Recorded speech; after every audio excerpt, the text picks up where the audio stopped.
कहां छोड़ेगा कि अब भारत और अफगानिस्तान के तालिबान में नजदीकियां हों। जैसे यूएसए के नाजायज बेटे पाकिस्तान को बुरा लगता है कि भैया ऐसा हो कि भाई तालिबान और भारत आपस में ना मिले और इनके रिश्ते ना जुड़े, ये हमेशा लड़ते रहे, लेकिन वैसा कुछ हो नहीं रहा है। अफगानिस्तान और इंडिया के बीच में पिछले कई सालों से पाकिस्तान ने बहुत सारी कोशिशें की, बहुत सारी ट्रिक्स आजमाए, बहुत सारे आइडिया, प्लान्स, प्रोपेगेंडे, झूठी तस्वीरें, झूठी खबरें, आर्टिकल्स, लेकिन ऐसा कुछ हुआ नहीं। पाकिस्तान कह रहा है कि ये अच्छी कदम नहीं है, ये गलत है। वो तो शोर मचाने वाले हरामखोर है, हम लोगों के मुल्क के खराब क्या है दूसरे मुल्क के। इन एयर बेसिस को इंडिया किस तरीके से इस्तेमाल करेगा, किसके खिलाफ इस्तेमाल करेगा, इन एयर बेसिस को हासिल करने के बाद इंडिया जो है वो कौन कौन सी कार्रवाइयां करेगा। ये आपको एक और बात भी बताऊं, ये आपको लॉन्ग टर्म में पाकिस्तान की ये स्ट्रैटेजी थी कि कैसे अफगान तालिबान को जो है वो किया जाए। अफगानिस्तान में तालिबान हुकूमत आने के बाद पाकिस्तान का सिर्फ एक ही मुतालिबा था कि अफगानिस्तान की ज़मीन पाकिस्तान के खिलाफ इस्तेमाल नहीं होनी चाहिए। कि अफगानिस्तान ने इंडिया को वखान कॉरिडोर के करीब 2 एयर बेसिस तक बिला रोक टोक रसाई दे दी है, जिसके बाद अब इंडिया इन एयर बेसिस को बगैर किसी पाबंदी के अपने इस्तेमाल में ला सकता है। वंदे मातरम। दोस्तों भारत और अफगानिस्तान की नजदीकियां बढ़ती जा रही है। दोस्तों एक पोस्ट में ये कहा गया था कि अफगानिस्तान उसके जो पाकिस्तान के सटे हुए जो 2 एयरबेस है वो इंडिया को देने जा रहा है। दोस्तों इस खबर की आधिकारिक पुष्टि नहीं हो रही है, लेकिन अगर ये सच होता है तो भारत को एक पाकिस्तान के ऊपर एज मिल जाएगा। दोस्तों ये खबर सुनकर पाकिस्तानी मीडिया में खलबली मच गई है। आइए देखते हैं इस वीडियो में पाकिस्तानी मीडिया का रिएक्शन। चैनल पर नए हैं तो सब्सक्राइब करके बेल आइकन जरूर दबाइए। वीडियो को अंत तक देखिए, मैं मिलता हूँ आपको वीडियो के अंत में। अहम बात यह है कि जब से अफगानिस्तान के अंदर तालिबान की हुकूमत आई है, एक चीज़ को नोट किया गया है कि इंडियन की जो प्रेजेंस है वो अफगानिस्तान में बड़ी तेज़ी से बढ़ रही है। पहली बात तो ये है कि आपको याद हो हिस्ट्री, अगर हमारे साथ अगर हम देख सकें तो इंडिया जो है वो हमेशा अफगानिस्तान के साथ उसके जो मामलात थे वो कोई इतने मुनासिब नहीं रहे। पर्टिकुलरली आप चले जाएं जिहाद के ज़माने में, जब अमेरिकन अफ़गानिस्तान में तालिबान को सपोर्ट कर रहे थे तो इंडिया की पोजीशन बिल्कुल एक डिफरेंट थी। और फिर जब अभी अशरफ गनी वगैरह की हुकूमत आई तो इंडिया के ताल्लुकात बहुत अच्छे हो गए अफ़गानिस्तान के साथ, क्योंकि अमेरिकन सपोर्ट कर रहे थे। अभी जो इंडिया है वो उसने दोबारा अफ़गान तालिबान के साथ ताल्लुकात ठीक कर लिए। सो अफ़गान तालिबान के साथ उनके ताल्लुकात पहली दफ़ा ठीक हो रहे हैं। क्या मज़े की बात यह है कि एक वक्त ये हुआ करता था कि इंडिया के ताल्लुकात अफ़गान तालिबान से अच्छे नहीं होते थे, और वो इसलिए नहीं अच्छे होते थे बिकॉज पाकिस्तान की बहुत ज़्यादा गुर्बत थी। लेकिन अब आप अगर आके देखें को पाकिस्तान के ताल्लुकात इंडिया से ज़रा भी अच्छे नहीं हैं, लेकिन इंडिया की जो प्रेजेंस है वो अफ़गानिस्तान में दिन ब दिन वो सामने आ रही है। इंडिया की जो अप्रोच रही है रिटर्न ऑफ तालिबान के बाद वो हमेशा ये रही है कि एक कॉशियस अप्रोच थी, वेट एंड सी की पॉलिसी इंडिया ने अपनाई है, एक प्रैग्मेटिक अप्रोच रखी है, लार्जली सिक्योरिटी कंसर्न्स डोमिनेट रहे हैं। अगर आपको याद होगा कि इंडिया जो है उसने अपना एक NSA लेवल की कन्वर्सेशंस भी रीजन के ममालिक के साथ शुरू की हुई हैं अफ़गानिस्तान के ऊपर, जिसका पाकिस्तान ने बाइकआउट किया। और पाकिस्तान ने बाइकआउट इसलिए किया कि हम वो समझते हैं कि इट्स नॉट नेसेसरी कि हम इसको ज़रूरी नहीं समझते। डोनाल्ड ट्रम्प बोल देते सीधे तो भाई डोनाल्ड ट्रम्प जो है उसको आया हुआ है गुस्सा, वो कहां छोड़ेगा कि अब भारत और अफगानिस्तान के तालिबान में नजदीकियां हों। जैसे यूएसए के नाजायज बेटे पाकिस्तान को बुरा लगता है कि भैया ऐसा हो कि भाई तालिबान और भारत आपस में ना मिले और इनके रिश्ते ना जुड़े, ये हमेशा लड़ते रहे, स्पेशली धर्म मजहब को लेकर ये एक दूसरे के ऊपर कीचड़ उछालते रहे।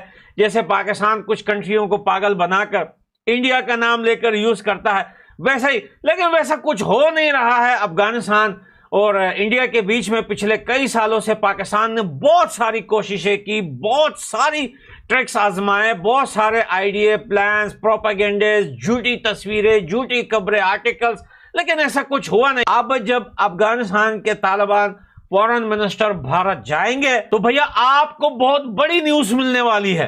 अब आप बोलेंगे यार वो बड़ी न्यूज ये होगी कि भारत सरकार अफगानिस्तान के तालिबान सरकार को जो है रिकॉग्नाइज कर देगी। नहीं भैया, वो तो है ही है, लेकिन एक ऐसी न्यूज आपको मिलेगी, तालिबान और भारत मिलकर कुछ ऐसा करने वाले हैं जिनके साथ जो है रशिया भी है। ये 3 कंट्रीज मिलकर इस एशिया के मोहल्ले के अंदर कुछ ऐसा करने वाले हैं कि भैया आपकी आंखें खुली की खुली रह जाएगी। आप बोलोगे ये क्या हो गया। Donald, my friend Donald Trump को डर भी उसी बात का है, डर भी उसी बात का है कि अफगानिस्तान, रशिया और भारत मिलकर कोई बहुत बड़ा प्लानिंग कर रहा है, और इस प्लानिंग के आड़ में सबसे पहले मेरा कोटा खराब होगा, मेरे आर वाला कोटा पाकिस्तान खराब होगा, और उसको तो होना ही है भैया।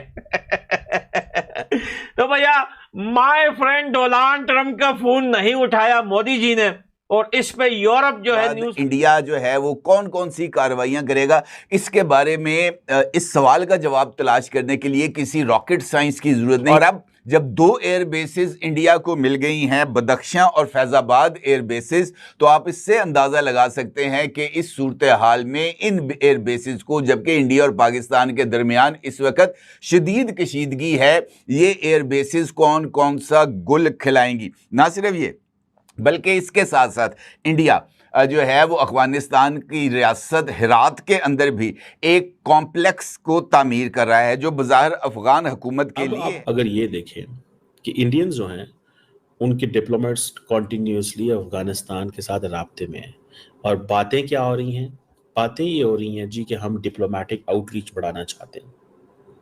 पहले पॉलिसी थी वेट एंड वॉच की, एक कॉशियस अप्रोच थी। पाकिस्तान, चाइना, रशिया जो था, इन्होंने अभी तक किसी मुल्क में, चाइना ने रिकग्नाइज कर लिया बिकॉज चाइना ने अफगानिस्तान के एम्बेसडर के डॉक्यूमेंट्स रिसीव किए, लेकिन वो कहते हैं हमने रिकग्नाइज नहीं किया। रिकग्नाइज फिर पता नहीं क्या होगा। और दहशतगर्दी की वजूहात हैं, दिस एंड दैट। दूसरा, इंडियंस कहते हैं कि हम अपनी डिप्लोमेटिक आउटरीच बढ़ा रहे हैं। उन्होंने अपनी एम्बेसी दोबारा जून 2022 में खोल ली थी काबुल के अंदर, छोटी टीम थी। और किस चीज़ को फोकस कर रहे हैं? ह्यूमैनिटेरियन असिस्टेंस, डेवलपमेंट के प्रोजेक्ट्स को देख रहे हैं। मैं आपको बार बार एक चीज़ बता रहा हूँ, देयर वॉज ए टाइम, और वो टाइम ये था कि इंडियंस अफगानिस्तान में घुस नहीं सकते थे, और पाकिस्तान जो था वो हर वक्त अफगानिस्तान में बैठा होता था। और कहा जाता था कि जब तालिबान की हुकूमत आई है तो कहा यह जाता था कि शायद पाकिस्तान ही मिनिस्टर्स बनाएगा अफगानिस्तान के अंदर, और तालिबान की अपनी से नहीं। और उस वक्त पाकिस्तान के जो DGISI जो थे, फैज़ हमीद, चले गए वहाँ पे ये बताने के लिए हमारे तालिबान से बहुत अच्छे ताल्लुकात हैं। आज की मौजूदा पाकिस्तान की हुकूमत कहती है कि हमारे जो ताल्लुकात हैं अफगानिस्तान के साथ वो बिल्कुल अच्छे नहीं है। ठीक है ना जी, ये चीज़ वो कहते हैं। सो मुझे जो चीज़ लगती है या जो चीज़ मैं अंडरस्टैंड करता हूँ वो यही है कि वो कहते तो काउंटर टेररिज्म ऑपरेशंस हैं, कि काउंटर टेररिज्म कंसर्न्स हैं, क्योंकि इंडिया चाहता है कि अफगान तालिबान जो है वो टेररिस्ट ऑर्गेनाइजेशन जिसमें लश्कर तैयबा, जैश मोहम्मद हो, जो इंडिया के इंटरेस्ट के खिलाफ काम कर रहे हों, उसके। दोस्तों, जैसे कि आपने वीडियो में देखा कि कैसे भारत और अफगानिस्तान की जो बढ़ती नजदीकियां है ये पाकिस्तान की नजरों में खल रही है। दोस्तों, अगर पाकिस्तान के बॉर्डर से सटे हुए 2 एयर फोर्स के बेस अगर अफगानिस्तान भारत को देता है तो भारत को सीधा पाकिस्तान के ऊपर एज मिल जाएगी। दोस्तों, इसको टैक्टिकल एडवांटेज बोलते हैं, और ये भारत के पास बहुत जबरदस्त तरीके से आ जाएगा। दोस्तों, पूरा का पूरा जो वेस्टर्न बॉर्डर है पाकिस्तान का वो भारत के कंट्रोल में आ जाएगा, और इसी बात से पाकिस्तानी मीडिया परेशान है। दोस्तों, भारत का जो जियोपॉलिटिकल इंपॉर्टेंस है वो बढ़ता ही जा रहा है, और इसका ये साफ नतीजा है कि अफगानिस्तान भारत के साथ कोलैबोरेशन करता है। दोस्तों भारत और अफगानिस्तान की फ्रेंडशिप बहुत पुरानी है और भारत ने बहुत ज्यादा जो फंडामेंटल इन्वेस्टमेंट है जिसको बेसिक इंफ्रास्ट्रक्चर कहते हैं उसमें भारत ने बहुत ज्यादा इन्वेस्ट किया है अफगानिस्तान में। और दोस्तों इसी दोस्ती का भारत के लिए अफगानिस्तान अपना रिटर्न गिफ्ट करके भारत की दोस्ती बढ़ा रहा है और शायद ये 2 एयरबेस भी भारत को सौंप देगा। तो दोस्तों इसके बारे में आपकी क्या राय है? आपकी ये वीडियो कैसी लगी ये कमेंट में जरूर बताइएगा। चैनल पर नए हैं तो सब्सक्राइब करके बेल आइकन जरूर दबाइए ताकि अगले वीडियो की नोटिफिकेशन आपको मिलती रहे। आज की वीडियो में यही रुकते हैं, मिलते हैं और एक नई वीडियो के साथ। तब तक के लिए जय हिंद, वंदे मातरम।